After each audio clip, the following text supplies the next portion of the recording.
자, 우리 이제 다시 불임으로 고생하는 사람들을 치료하기 위한 인공수정이라는 거에 대해서 좀 생각을 해보려고 합니다.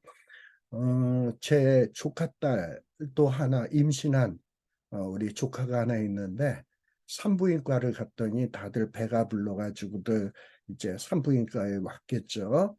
그래가지고 이제 이 여자들끼리 산모들끼리 이야기한대요. 무슨 얘기를 하냐? 어떻게 인공이에요? 자연이에요? 그러니까 자연적으로 임신을 했냐, 인공수정을 통해서 임신을 했냐, 이런 걸 서로 묻는다고 합니다. 예전 같으면 어떤 인공수정이라는 거를 꿈도 못 꾸던 그런 시절이 있었죠. 근데 오늘날 과학이 발전하다 보니까 인공수정을 통해서 임신하는 경우들이 굉장히 많다고 해요. 그래서 뭐 거의 10명이 산모라고 한다면 거의 뭐 3, 40%에 해당되는 사람들이 어떤 자연적으로 임신을 한 게 아니라 인공수정을 통해서 임신한 경우들이 있다고들 이야기를 합니다. 과연 이런 인공수정을 우리는 성경에 입각해서 어떻게 생각해야 되나 하는 것을 이 시간에 우리 함께 생각을 해보려고 합니다. 제가 화면을 전환하도록 하겠습니다.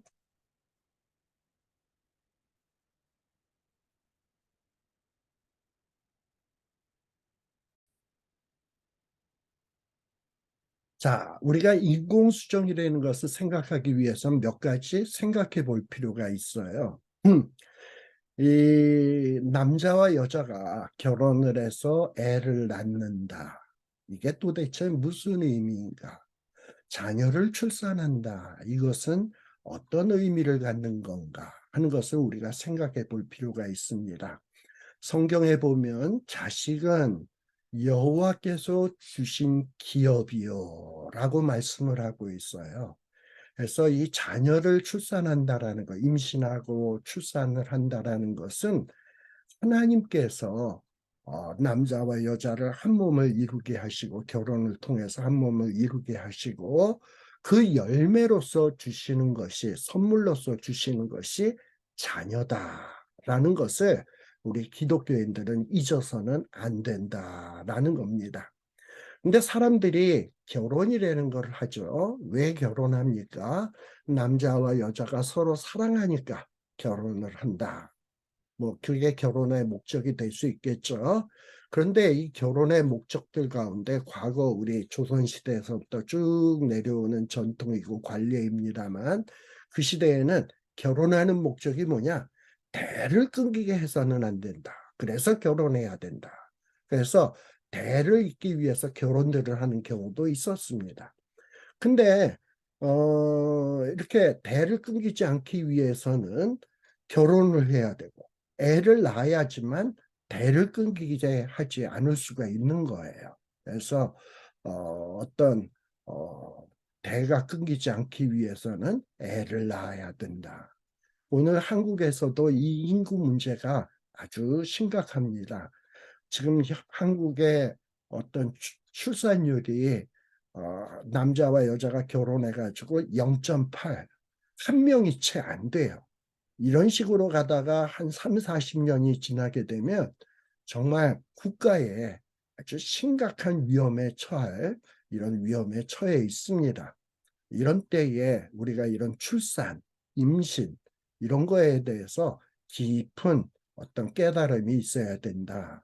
어떤 성경적 관점으로 임신을 한다라는 것, 출산을 한다라는 게 뭔지에 대한 생각을 우리들이 꼭 갖고 있어야 합니다. 그런데 남자와 여자가 결혼을 했는데 애를 못 낳는다. 그래서 이 애를 못 낳을 경우에 이 결혼한 부부가 심각한 어떤 걱정, 근심, 그리고 어떤 상실감, 이런 걸로 고생하는 이런 사람들이 참 많이 있습니다. 그리고 애를 낳지 못하다 보면 어떤 애를 못 낳으면 너는 애도 못 낳는 게 그 우리 집에 들어와서 우리 집 대가 끊기게 생겼다 이러고서는 결혼한 그 뭡니까 새아기에게 깊은 상처를 주는 일도 종종 생기게 되는 것을 우리들이 볼 수 있습니다. 그래서 이 여자가 결혼을 했는데도 애를 임신하지 못한다.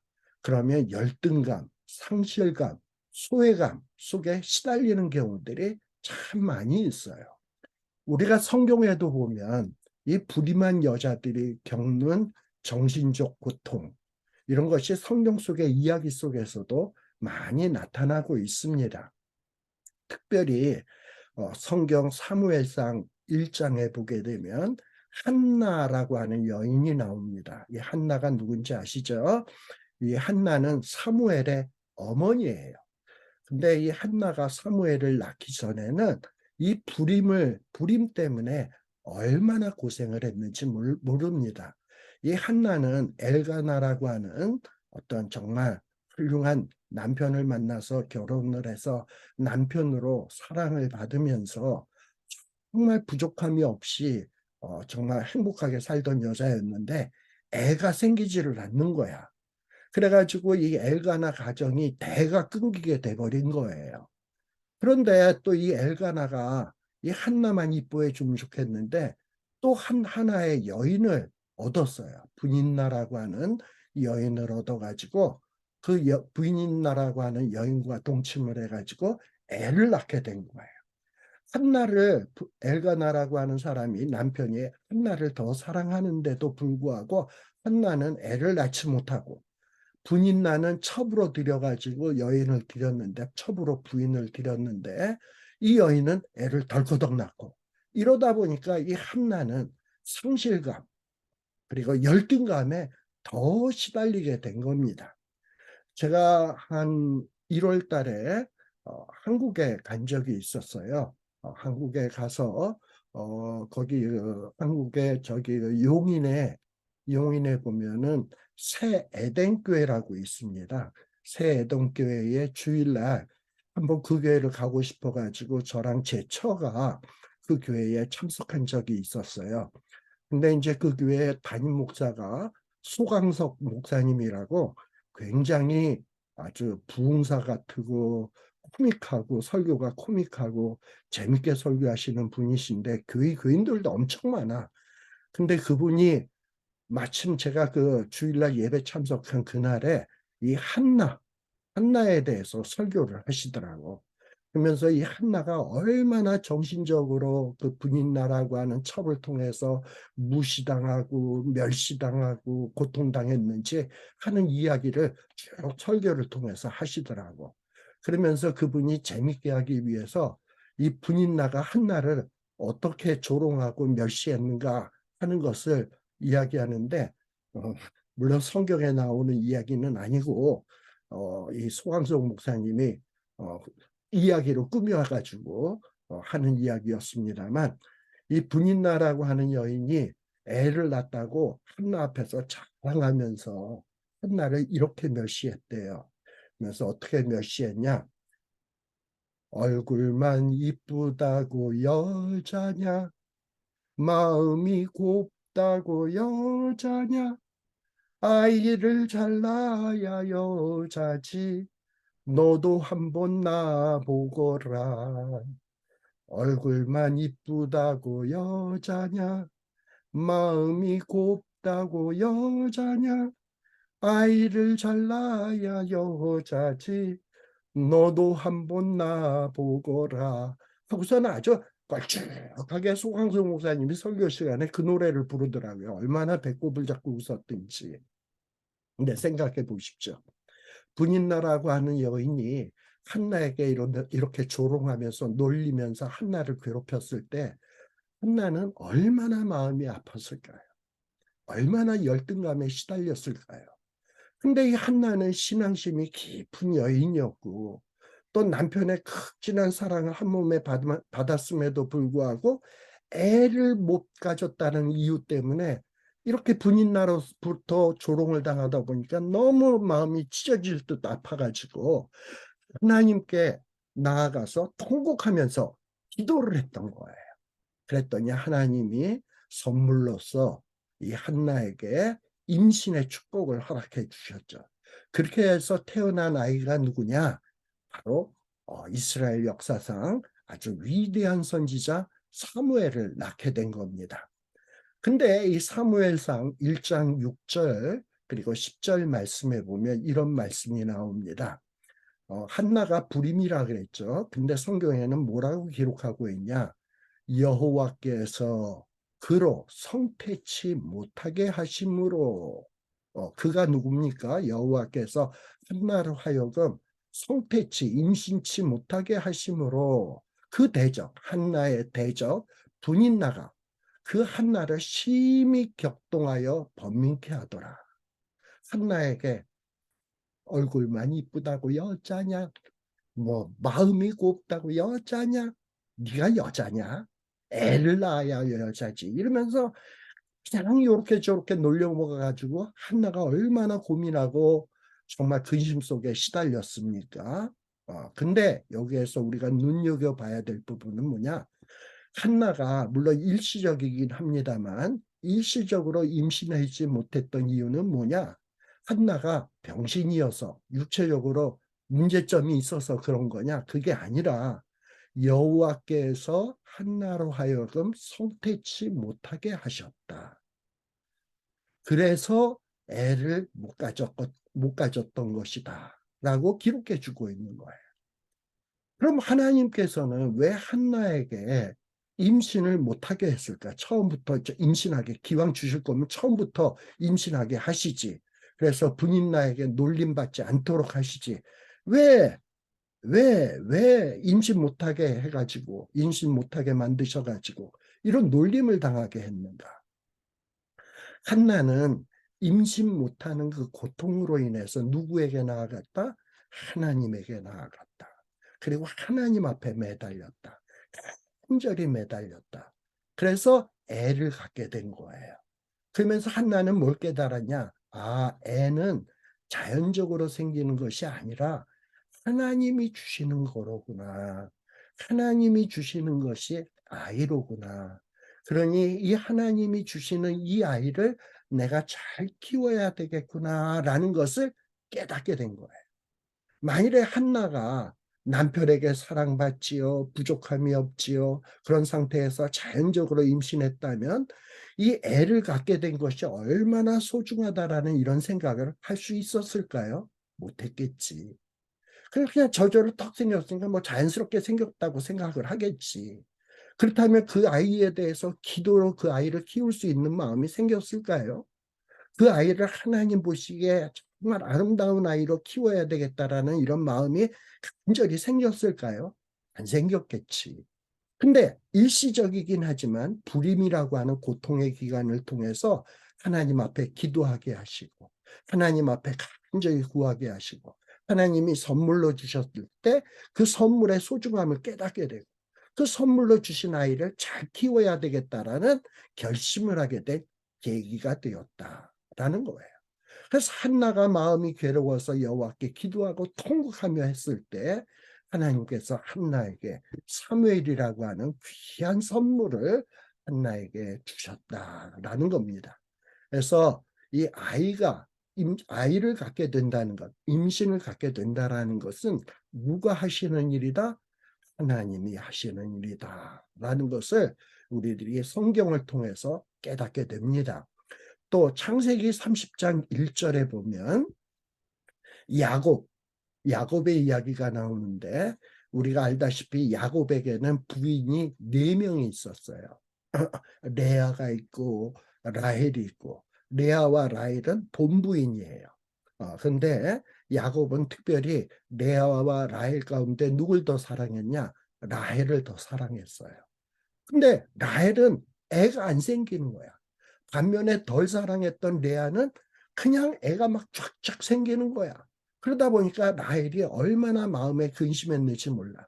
그러니까 라헬이 내가 애를 못 낳을 바에야 내 여종의 몸을 통해서 애를 낳아야 되겠다.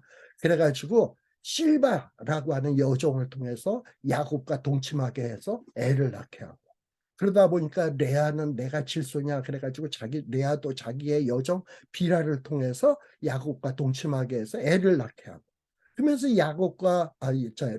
야곱의 부인 레아와 라헬 사이에 애 낳기 경쟁이 이루어졌어요. 그런데 또 라헬은 애를 못 낳는 거야. 남들은 다 애들을 쑥쑥 낳는데 본부인 레아도 애를 낳고 여종들도 애를 낳는데 라헬만 애를 못 낳는 거야. 그냥 이 라헬이 얼마나 마음이 찢어질 듯 아프겠습니까? 그래가지고 야곱에게 가가지고 뭐라 그러냐? 자기 남편 야곱에게 가가지고 마치 라헬은 애를 못 낳는 게 야곱이 자기랑 동침을 좀 너무 자주 하지 않아서 애를 못 낳는 듯이 야곱에게 막 불평을 늘어놓는 겁니다. 그래가지고 창세기 30장 1절에 보면 뭐라고 이야기하고 있냐? 라헬이 자기가 야곱에게 아들을 낳지 못함을 보고 그 형은 레아죠. 그 형 레아를 투기하여 야곱에게 이르되 나로 자식을 낳게 하라. 그렇지 아니하면 내가 죽어버리겠노라. 야곱에게 가서 공갈 협박을 친 거야. 나로 좀 더 자꾸 동침을 많이 해서 나로 자식을 낳게 하라. 그래서 마치 자식이 생겨나는 것이 야곱이 뭔가를 해야만 애를 낳을 수 있다라고 생각해요. 근데 야곱이 그렇게 못하니까 내가 애를 못 낳으니 나는 죽어버리겠다고 그냥 야곱에게 가서 공갈 협박을 했던 이런 기록이 창세기 30장 1절에 있습니다. 이렇게 구약 성경을 보다 보면 여인들이 애를 낳지 못했을 때 그 마음속에 걱정, 근심, 그리고 고통에 시달리는 모습들을 우리들이 성경을 통해서 볼 수 있습니다. 사실 이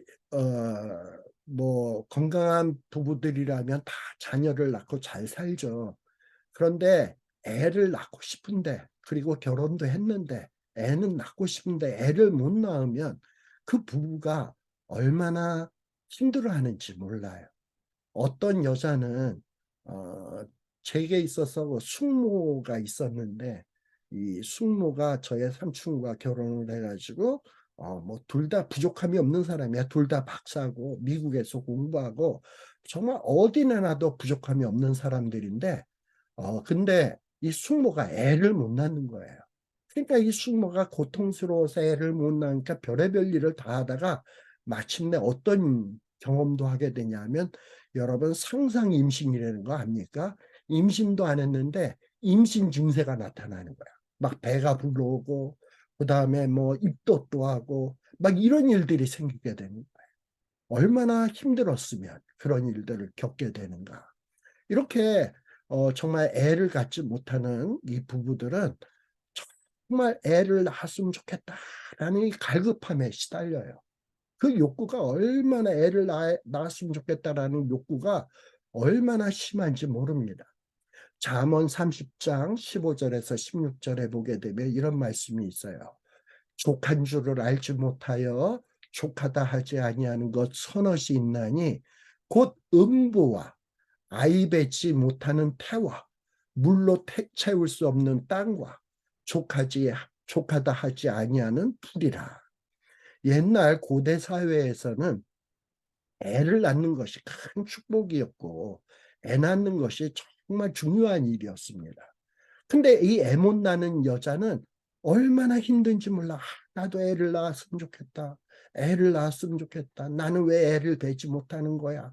이러면서 갈급함에 허덕이게 돼 있어요. 그래서 잠언에 보면 족한 줄을 알지 못하여 족하지 아니하는 것 서너시 있나니 곧 음부와 아이 뵈지 못하는 태. 아이 뵈지 못하는 태가 뭡니까? 애를 갖지 못하는 여자는 늘 갈급함 속에 허덕이게 된다라는 겁니다. 이렇게 불임이라고 하는 것은 참으로 불임을 경험하는 사람에게 있어서는 큰 고통이 아닐 수 없다라는 것을 우리가 알 수 있습니다. 그런데 이 의술이 발달하면서 뭔가 이 불임을 해결하는 방법이 생겨나기 시작을 한 거예요. 어떤 이 출산 과정에 인간이 인위적으로 개입을 해가지고 자녀를 출산해내는 이런 유도하는 방법이 어, 발, 발, 어, 그런 그런 방법들이 발견되기 시작을 했어요. 그래서 이런 방법을 뭐라 그러냐? 인공수정, 인공수정이라는 범주 안에 포괄되는 것들입니다. 자, 사실 요즘 시대가 어떤 시대입니까? 굉장히 이 성생활이 개방되고 심지어는 문란해지지 않았습니까? 그러다 보니까 성병, 이런 성병 같은 것들이 얼마나 만연해집니까? 그러다 보니 여자의 몸에, 남자의 몸에 어떤 이런 중요한 생식기관에 질병이 생겨가지고 애를 못 낳는 경우들이 생겨.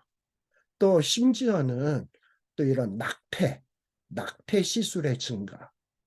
아이, 내가 지금 일할 때인데 이 임신하면 어떻게 이 애는 띄어버려. 그래가지고 막 낙태를 하는 거야.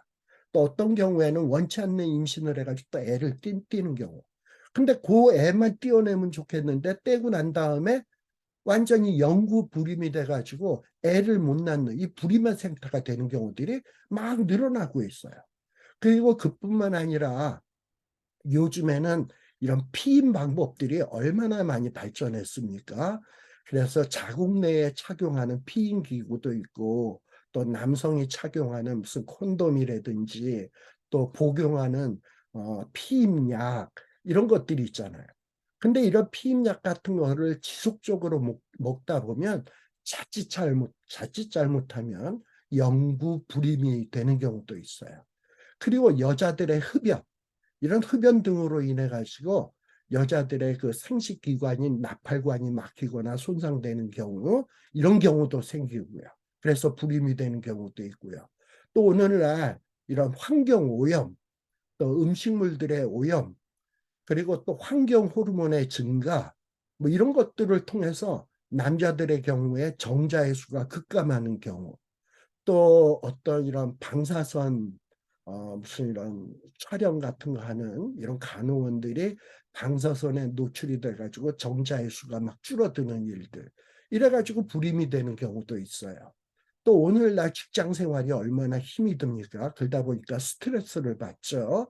그래서 스트레스를 받다 보니까 성기능이 저하되고 그래가지고 불임이 되는 경우도 있고 또 여자들의 경우에 날씬한 외모를 유지하기 위해서 막 다이어트들을 열심히 하죠. 근데 다이어트를 너무 지나치게 열심히 하다 보니까 어떤 이런 영양 불균형이 일어나 가지고 불임이 되는 경우도 있어요. 심지어 어떤 경우는 패스트푸드라든지 또는 육류를 지나치게 섭취함으로 인해서 비만이 돼가지고 불임이 되는 경우도 있고 또 여자들의 경우에 옛날에는 여자들은 그냥 집에서 집안일만 하고 애만 낳고 애 교육만 시키고 하는 것이 여자들의 일이었는데 오늘날 사회는 그렇지 않잖아요. 여자들이 사회적 참여도 하고 직장에서 어떤 중역이 되기도 하고 여자들의 역할들이 얼마나 많이 증대되었습니까? 그러다 보니 여자들이 자기의 일들이 굉장히 많아졌어. 그러다 보니까 여자들이 결혼을 하기보다는 자기 직업을 소중히 여기다 보니까 결혼 연령이 늦어지게 되고 또 결혼 연령이 늦어지다 보니까 임신이 잘 안 되는 이런 일들이 많이 발생을 하는 거예요. 그러다 보니까 오늘날에 이 불임 부부의 숫자가 과거보다 훨씬 더 많이 늘어나게 되었습니다. 그러다 보니까 이 불임의 문제를 해결하기 위해서 이거 뭐 우리가 우리 힘으로 안 되면 인공수정을 통해서라도 우리가 이 불임의 문제를 해결하자 하는 경우들이 생겨나기 시작했습니다. 근데 유감스럽게도 이런 인공수정과 관련된 출산 이것이 뭔가 이런 일들이 막 굉장히 많이 일어나는데 인공수정을 통해서 이제 애를 갖게 되는 경우들이 많이 일어나게 되는데 그러다 보니까 어떤 일들이 발생되냐 이런 거에 대해서 어떤 윤리적 반성이라든지 이게 무슨 문제점이 없나 이런 거를 깊이 생각함이 없이 남들이 인공수정해서 임신했다 하더라 인공수정하면은 언제든지 임신할 수 있으니까 내가 굳이 지금 임신 안 해도 돼 그러고서는 막 임신 안 하고 자기 일을 멋대로 하다가 그다음에 나중에 나이가 먹어서 임신하면 되지. 그리고 애 낳으면 젊어서 행복한 생활을 할 수가 없어. 나중에 늦게 낳을 거야. 뭐 이러면서 이기적인 욕심에 의해서 애를 안 갖고 있다가 나중에 인공수정을 통해서 애를 갖는 일들이 빈번해지다 보니까 많은 어떤 윤리적인 문제, 여러 가지 도덕적인 문제들이 발생하고 있는 거예요. 근데 이런 거에 대해서 깊은 생각이 없이 그저 인공수정하면 언제든지 애를 가질 수 있어. 이런 생각들을 이게 만연해지다 보면 많은 문제를 일으킬 수밖에 없다라는 겁니다. 자, 그래가지고 이 1900년대에 이르러가지고 이런 인공수정 기술들이 굉장히 많이 발전했습니다만 그에 못지않게 심각한 윤리적인 문제도 발생되고 있다라는 것을 오늘 한번 지적해 보려고 합니다. 자, 보통 남자와 여자가 애를 갖게 되는 경우가 어떻게 애를 갖게 됩니까? 합법적이라면 결혼을 통해서 합법적인 하나님의 축복, 가족의 축복을 통해서 결혼을 하고 그 결혼을 통해서 남자와 여자가 잠자리를 같이 해서 성적으로 연합을 하고 그렇게 해서 애를 갖는 것이 가장 자연스러운 일이에요. 예. 그런데 결혼도 하지 아니하고 그저 성적 연합을 통해서 애를 갖는다? 이게 과연 정당한 일인가요? 결혼하지 아니하고 애를 갖는다? 어. 그리고 결혼을 했다 하더라도 어떤 남자와 여자가 하나님이 주신 축복인 성적인 연합을 이루지 아니하고 인간적인 방법으로 지멋대로 애를 만들어낸다? 과연 이것이 정당한 문제인가? 이런 걸 우리가 한번 생각을 해봐야 돼. 그리고 이런 인공수정을 하려다 보면 필연적으로 발생하는 일이 있어요. 인공수정을 할 때 뭐 남자에게서 정자 하나 꺼내고 여자 하나에서 난자 꺼내가지고 이렇게 딱 결합시켜가지고 수정란을 만드나요? 아니에요. 제가 아까 여자에게서 난자를 뽑아낼 때는 하나만 뽑아내는 게 아니라 호르몬 주사를 투여를 해서 여자를 과배란 상태로 만들어서 정상적으로는 한 개밖에 생기지 않는 난자를 10개 정도 만들어지게 만들어가지고 남자로 하여금 정액을 가지고 그 정액 안에는 수억 개의 정자가 있죠. 그걸 갖다가 난자에다 뿌려가지고 그래가지고 수정란을 만들어가지고 그 중에서 하나를 여자의 몸에다 착상시켜서 임신시키는 것이 인공수정이에요. 그런데 그 수억 마리의 그 정자를 10개의 난자에다가 뿌렸을 때 만일에 그 10개가 다 수정란이 됐다고 합시다. 그러면 10개를 다 자궁 속에다 넣어가지고 10명의 애를 출산시키나요? 나머지 9개의 수정란은 버리는 거야.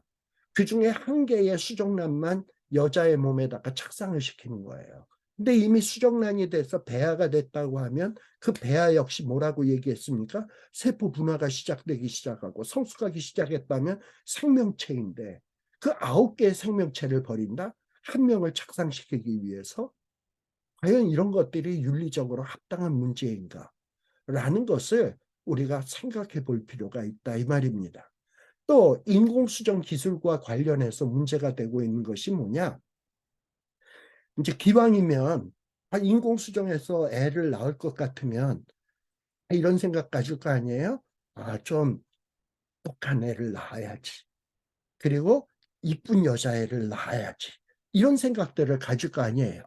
그래서 여자인 경우에는 똑똑한 남자애를 갖기 위해서 내 남편이 뭔가 무정자증으로 그래서 어, 애를 못 가지는 상태인데 기왕이면 내 남자에게서는 정자를 가져올 수 없으니까 다른 남자에게서 정자를 가져다가 자기 난자에다 결합을 시켜서 인공치정을 시켜서 뱃속에서 애를 키워야 되니까 기왕 그럴 거면 뭔가 똑똑한 남자의 정자 를 얻기 위해서 내 남편이 아닌 다른 남자의 정자를 가져다가 똑똑한 남자의 IQ 높은 남자의 정자를 가져다가 수정을 시켜가지고 자궁에다 착상시킨다고 합시다. 그러다 보면 똑똑한 남자의 정자를 구하려면 어떻게 구하겠어요? 그러다 보니까 이런 정자은행이라는 게 있어. 정자은행. 그래가지고 똑똑하고 잘생긴 남자들이 자기 정자를 파는 거야. 그래가지고 그거를 갖다 냉동 보관해 냈다가 불임에 고생하는 어떤 여자의 난자에다가 그 정자를 수정시켜가지고 애를 갖게 하는. 그러다 보니까 정자매매, 또 여자 난자매매 이런 일들이 생기게 되는 거예요. 만일에 내 남편이 아닌 다른 남자의 정자를 물론 성적인 관계를 갖지는 않았습니다만 다른 남자의 정자를 가져다가 난자에다가 결합을 시켜서 뱃속에다 키웠다. 뭐 간음을 한 것도 아니시 다른 남자랑 잠자리를 한 것도 아니니까. 근데 아무튼 남편과 동의하에 애를 가졌어요. 그래서 애가 태어났어. 그러면 법적으로는 결혼한 그 남자가 아버지일지 모르지만 실제 아버지는 누굽니까? 정자를 돈 받고 팔은 그 남자가 실제 아버지 아닙니까? 근데 나중에 그 아이가 자라서 자기가 출생의 비밀을 알게 된 거야. 자기 아빠가 무정자증으로 고생하기 때문에 자기는 아빠의 정자에 의해서 태어난 게 아니라 어떤 똑똑한 남자가 정자은행에다가 돈 받고 판 그 정자를 통해서 자기가 태어났다라고 생각하면 그 아이가 자라나면서 얼마나 혼란스럽겠습니까?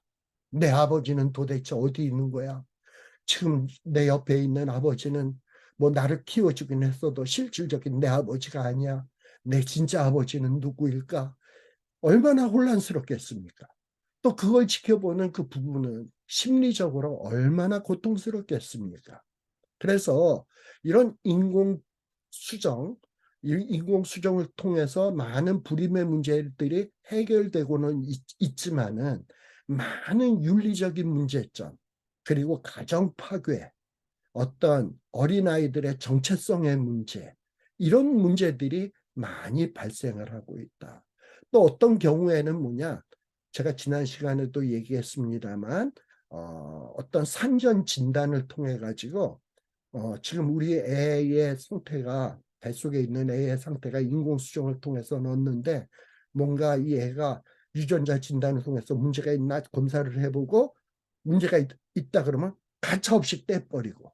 왜? 나중에 또 인공수정을 통해서 임신할 수 있으니까. 그래가지고 뱃속에 있는 아이를 지우고 또 인공수정을 통해서 애를 갖고, 이런 낙태의 문제.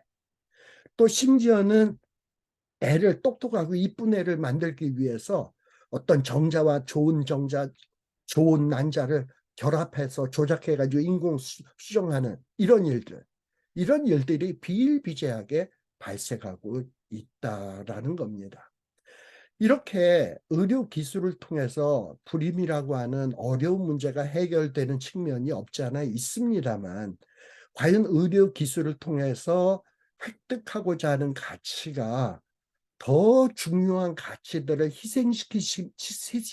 희생시키면서 진행이 된다면 이거 문제가 있는 것 아니겠습니까?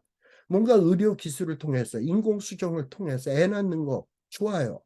그런데 그 애를 낳기 위해서 제가 아까 얘기했습니다만 10개의 수정란 배아가 있는데 하나만을 착상시키고 나머지 9개를 죽인다? 그래서 그 생명들을 희생시킨다? 과연 그런 기술을 좋은 기술이라고 할 수 있을까요? 우리가 이런 부분들도 우리는 생각을 해봐야 된다라는 겁니다. 사실 이렇게 어떤 윤리적인 깊은 반성 없이 인공 출산의 기술은 아주 무한히 발전되어 오고 있습니다. 마치 고삐 불린 망아지처럼 막 급속도로 인공 출산의 기술은 발전되어 왔어요. 근데 이것이 올바른 것인지 틀린 것인지에 대한 깊은 생각들을 안 하고 그냥 기술만 발전한 거예요. 그러다 보니까 불임이라고 하는 문제가 해결되긴 했습니다만 여러 가지 가정 안에 어떤 가정이 깨지고 부부간에 갈라지게 되고 뭐 정자은행, 난자은행 그러면서 생명을 사고 파는 일들, 죽이는 일들, 이런 일들이 막 비일비재하게 발생되게 된 겁니다. 우리가 기독교 신자라면 어떤 생각을 가져야 되는 것인가? 과연 인간의 생식 과정을 우리가 어떻게 받아들여야 될 것인가라는 거예요. 제가 앞에서도 언뜻 언급했습니다만 자식은 여호와께서 주신 기업이요라고 했습니다. 자식은 하나님께서 주신 기업입니다. 우리 한나의 이야기에서도 뭐라고 얘기했습니까? 한나가 불임으로 고생했어요. 근데 그 이유가 뭐라고요? 여호와께서 불임케 하심으로, 애를 갖지 못하게 하심으로 애를 낳지 못했다고 했어요. 한나가 애를 갖지 못했던 것은 하나님이 잠시 그렇게 애를 못 갖도록 하신 거야. 왜? 사무엘이라고 하는 귀한 아이를 만들어내기 위해서 한나에게 잠시 고통을 주신 거야. 그래서 기도를 통해서 그 아이를 낳도록 하도록 하기 위해서 하나님이 그런 역사를 했던 거예요. 이렇게 하나님께서는 한 생명을 이 땅에 보내실 때는 하나님의 뜻이 있는 겁니다. 근데 이런 하나님의 뜻은 우리가 무시하고 인간이 막 멋대로 인간의 생명을 만들어내고 인간의 생명을 언제 태어나게 할까 조절을 하고 이 인간이 태어날 아이가 머리는 어떻게 만들까 뭐 아이가 어느 정도 되는 아이로 만들까 그리고 미모는 어떤 애로 만들까 이런 거를 막 조절하게 하고 이러면 된다 안 된다? 글쎄요. 그런데 이런 어떤 반성 없이 인공수정 기술이 발전돼 왔다라는 겁니다.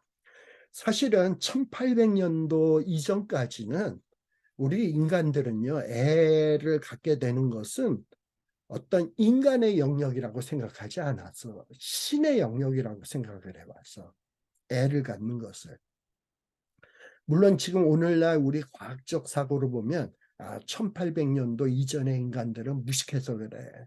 무식해서 몰라서 신의 영역이라고 그랬던 거야.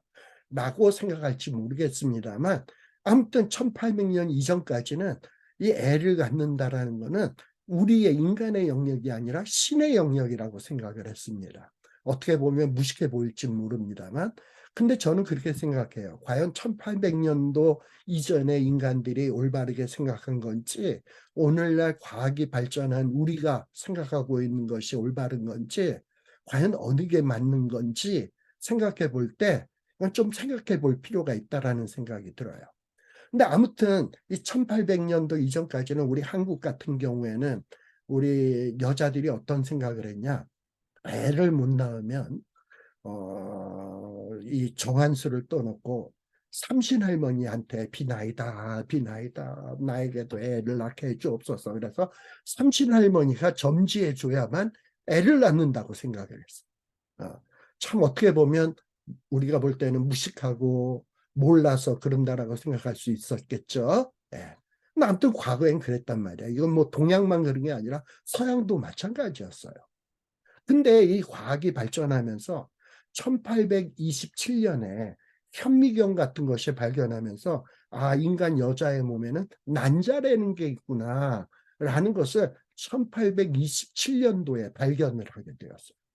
그리고 1843년도에는 여자가 임신하게 되는 것은 남자의 몸에는 또 정자라는 게 있는데 남자가 사정을 하게 되면 수억 마리 정자가 올챙이가 찐 정자가 뭐 여자의 몸을 막 헤엄쳐 들어가지고 그 중에 한 마리가 난자랑 결합하게 되면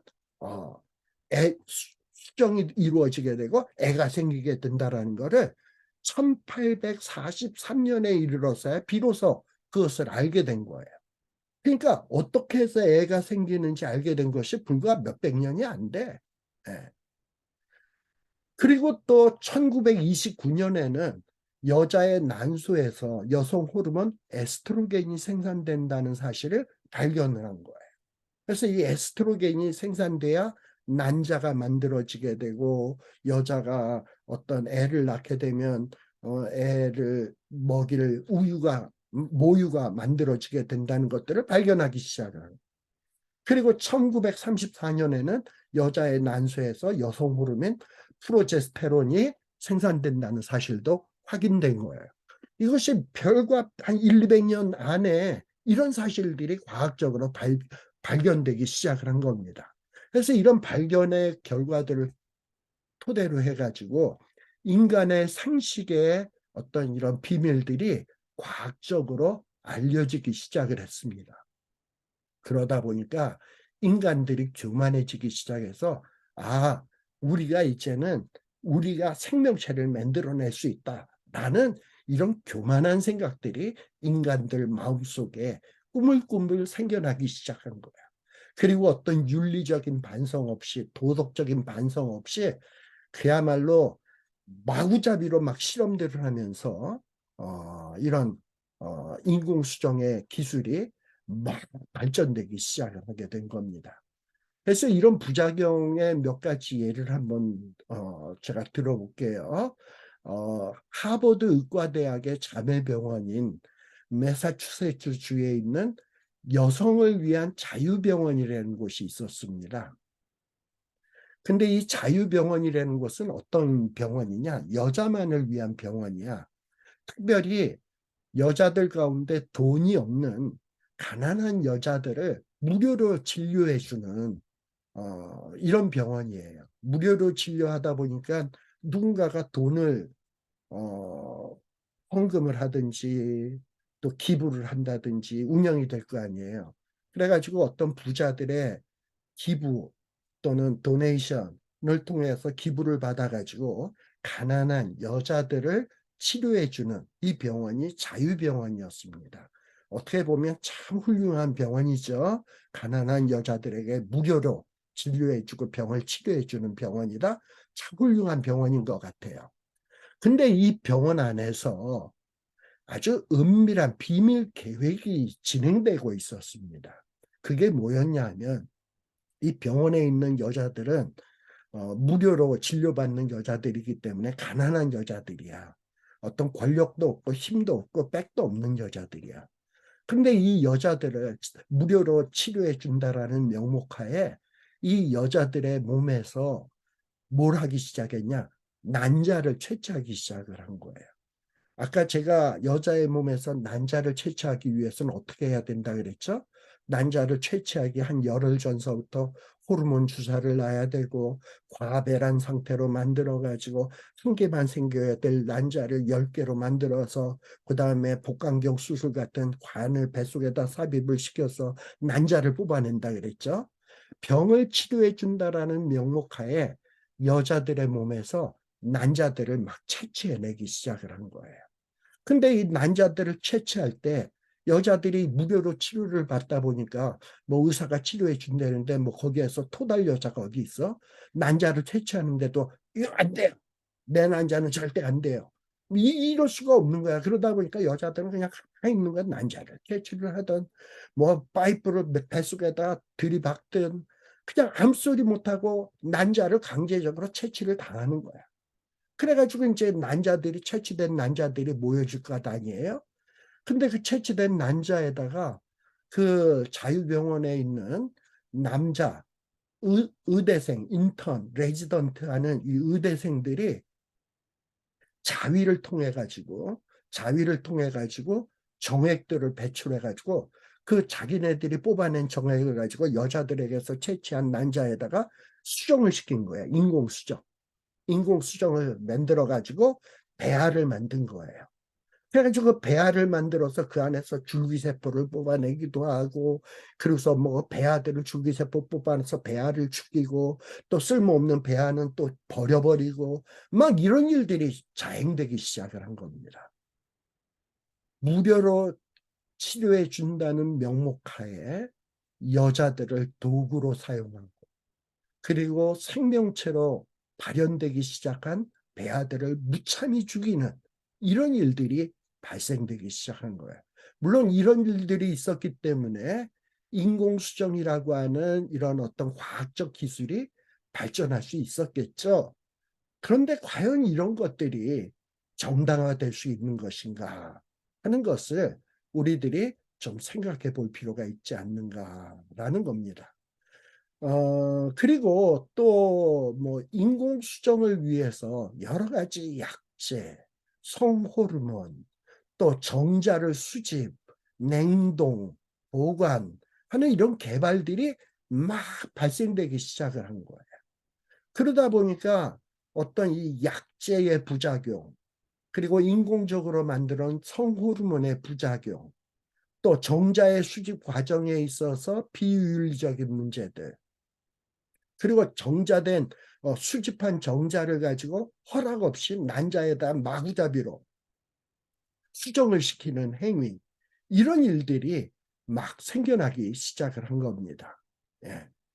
자, 그러다 보니 얼마나 많은 문제가 있겠습니까? 또 인공수정의 경우에 또 어떤 일도 있냐? 제가 아까 얘기했습니다만 무정자증 남편, 또 여자는 건강해. 건강한 난자를 갖고 있어. 그러면 어디선가 정자를 얻어와야 될 거 아니에요. 그래서 이 정자은행에다가 어떤 남자는 정자를 팔고, 그리고 또는 정자를 보관해 놓지 않았을, 보관술이 발전되기 이전에는, 아, 어떤 여자의 난자가 있는데, 기왕이면 똑똑한 남자의 정자를 얻고 싶어. 그런데 보니까 저 옆집에 똑똑한 남자가 있어. 그래서 그 남자에게 돈을 주고 우리 집에 애가 필요한데 내 남편은 정자가 없으니 당신의 정자가 필요합니다. 정자를 파십시오. 그래가지고 여자가 난자가 준비가 되면 그 남자에게 정자를 팔기로 한 사람에게 연락을 해가지고 그 사람에게 이제 정자를 채취를 하는 거예요. 그럼 그 남자는 정자를 어떻게 뽑아내겠습니까? 그래가지고 어떤 실험실에 들어가가지고 그 남자는 자기의 정자를 뽑기 위해서 뭐 이상 야릇한 동영상 같은 걸 보면서 자위를 하게 되고 그래서 정액을 배출을 해서 그거를 이제 돈 받고 파는 거야. 자, 이런 일들이 비일비재하게 벌어지게 된 것입니다. 자, 그런데 이런 어떤 이런 일들이 어떤 사상을 기초로 해서 생겨난 거냐? 가능한 일은 행해져야 한다. 가능한 일은 행해져야 한다. 가능하다고 하면 비윤리적이든 비도덕적이든 가능하다면 한번 해봐야 된다. 이런 길을 이런 어떤 사상에 기반해서 이 과학이 무한정 막 질주해 온 거예요. 과연 과학이 이렇게 가능하다면 무조건 해도 돼. 이게 합당한 생각이냐 이 말이에요. 네. 그래서 이런 문제에 대해서 우리가 깊이 한번 생각해 볼 필요가 있다라는 겁니다. 자, 그 다음에 좀 나머지 이런 부분들은 여러분들이 한번 좀 읽어 보셨으면 좋겠어요. 그리고 또 1968년도에 케임브리지 대학교에서 발생된 일이었는데요. 이제 여자 환자들로부터 난자를 얻어낸 거야. 그래가지고 그 난자들을 얻어내가지고 배양액에다 넣어가지고 36시간 동안 수정시킨 후에 그 캠브리지 대학교에 있는 이 의사들이 자기들의 정액을 흘려 넣어가지고 그 여자들에게 얻은 난자에다가 이걸 수정을 시킨 거예요. 그래서 수정을 시켜가지고 여자의 몸에다 임신시킨 거야. 자, 그러면 임신한 여자는 자기의 그 난자에다가 자기를 치료해 준 의사가 자기의 의사의 정자를 뽑아내 가지고 임신시켰다라는 것을 생각지도 못했는데 그렇게 해서 임신을 하게 된 거예요. 과연 이런 일들이 이게 윤리적으로 합당한가? 이 여자가 과연 그거를 동의할 수 있었을까 하는 이런 문제. 이렇게 난자 제공자의 동의를 받지도 않고 어떤 불특정한 남자의 정자를 수정시키는 문제. 이 참 문제가 많다 이 말입니다. 그 다음에 이렇게 수정시킨 난자들이 있는데 그 중에 하나만 자궁에다 착상시키는 거 아니에요? 그러면 남은 난자는 어떻게 처리할 것인가? 이런 것들이 무시되면서 끊임없이 이 인공수정의 기술이 발전돼 왔다라는 겁니다. 참 그래서 참 많은 문제들이 있었다라는 것을 우리들이 볼 수 있습니다. 그리고 또 어떤 경우도 있냐 하면은 아까 그 이종 간에 수정하는 것이 있다 그랬죠. 어떤 여자의 몸에서 난자를 뽑아내 가지고 그리고 남자의 정자를 수정해서 수정란을 맞는 거야.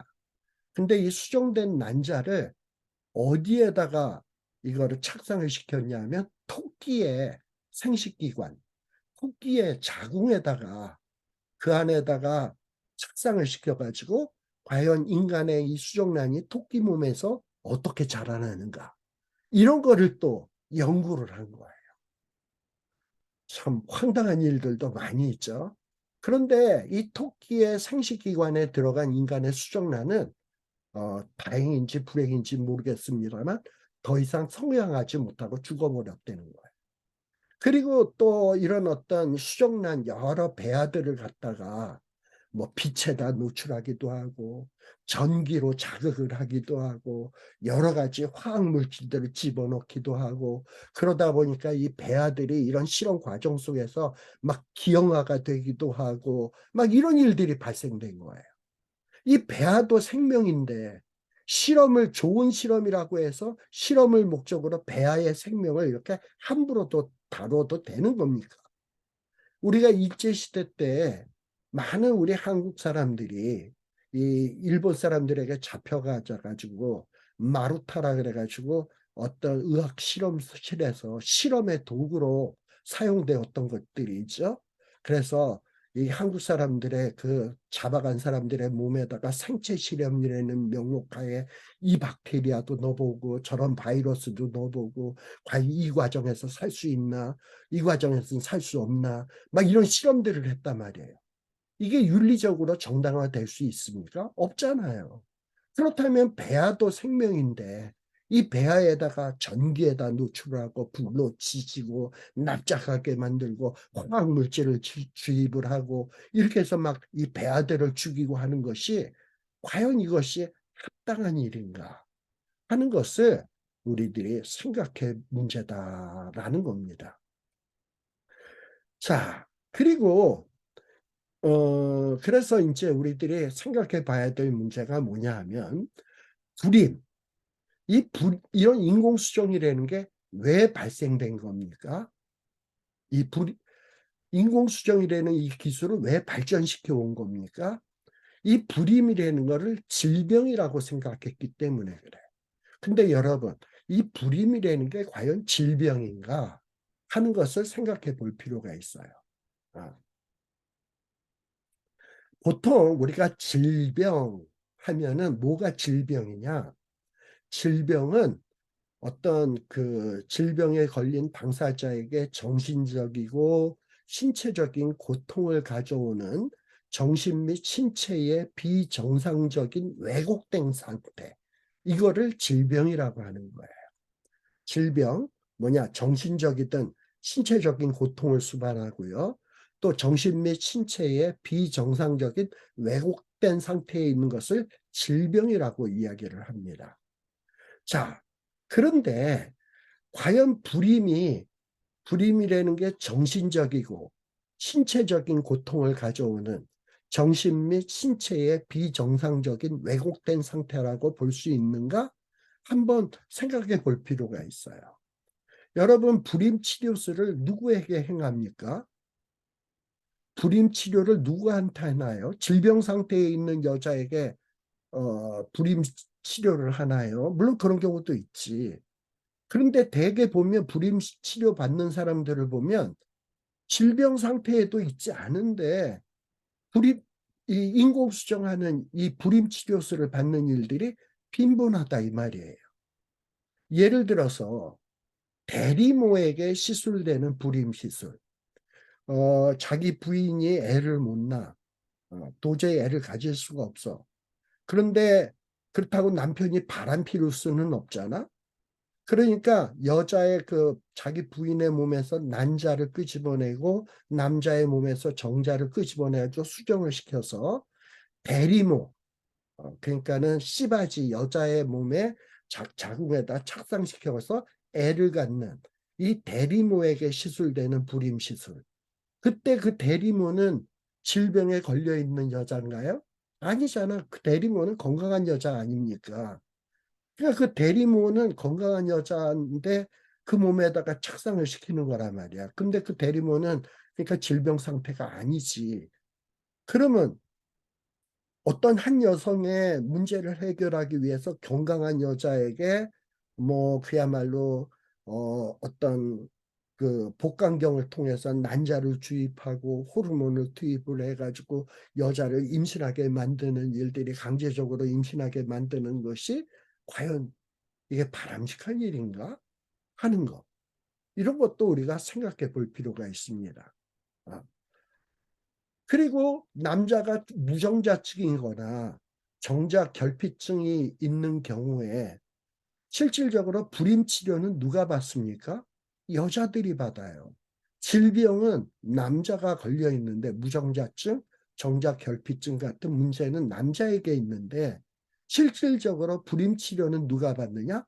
여자가 받는다. 그리고 또 어떤 경우가 있냐? 여자가 이제 애를 못 갖는 폐경후의 상태, 또는 어떤 여자는 독신이야. 독신인데 결혼은 안 했으니까 독신이죠. 너무 외로워서 애를 갖고 싶어. 결혼은 안 했어. 그래가지고 인공 임신을 통해서 애를 가졌어. 이 독신인 여자가 외로워서 애를 갖는데, 이 여자가 어떤 질병의 상태에 있었나요? 아니잖아. 건강한 여자란 말이에요. 근데 자기의 이 외로움을 달래기 위해서 애를 가진 거라 이 말이에요. 네. 자, 그래서 이런 불임 치료는 질병을 치료하기 위한 시술이라고 보기는 참으로 어렵다라고 우리가 생각해 볼 수가 있습니다.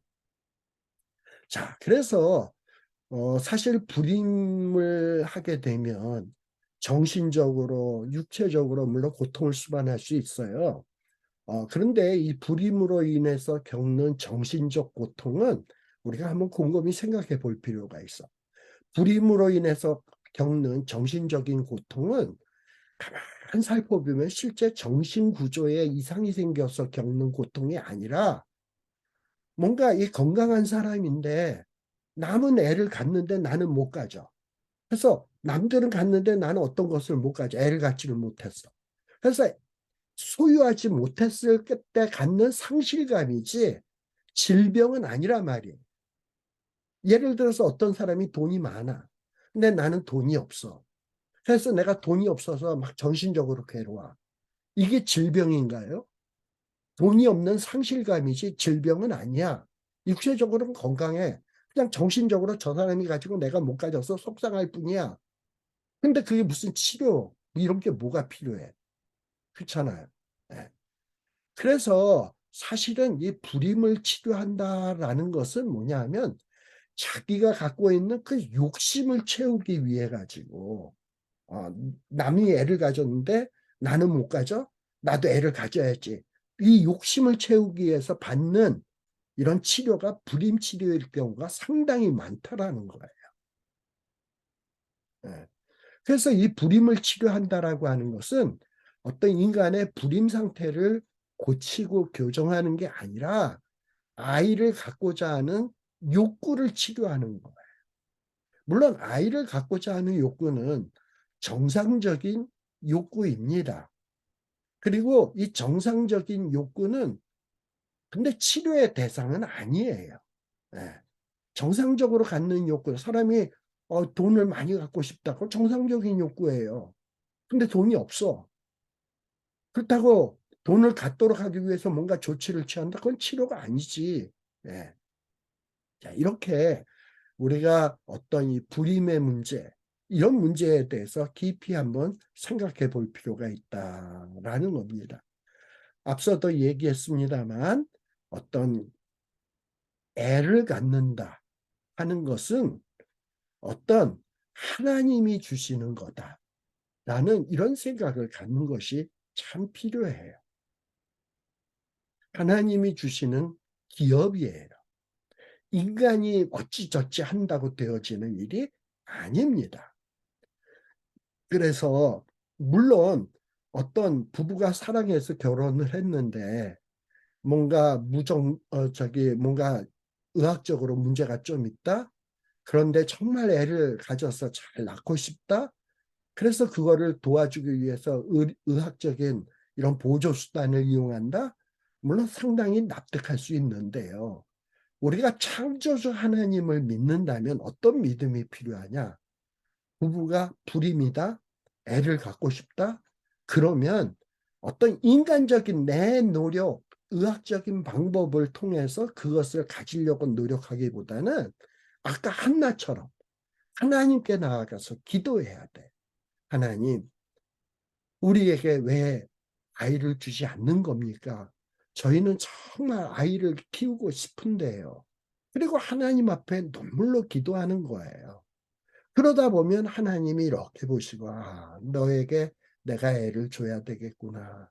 너가 이제 애를 가질 준비가 되었구나. 네가 애는 하나님이 주신 기업이라고 하는 그런 믿음을 갖고 있구나. 내가 이 아이를 선물로 주었을 때 이 아이를 하나님 나라의 자녀로 잘 키울 수 있겠구나 하고 하나님이 준비가 되었다고 생각하면 주시는 거예요. 그리고 내 몸이 불구의 상태라 하더라도 하나님이 주시고자 하면 창조주 하나님이 뭘 못할 게 뭐 있겠습니까?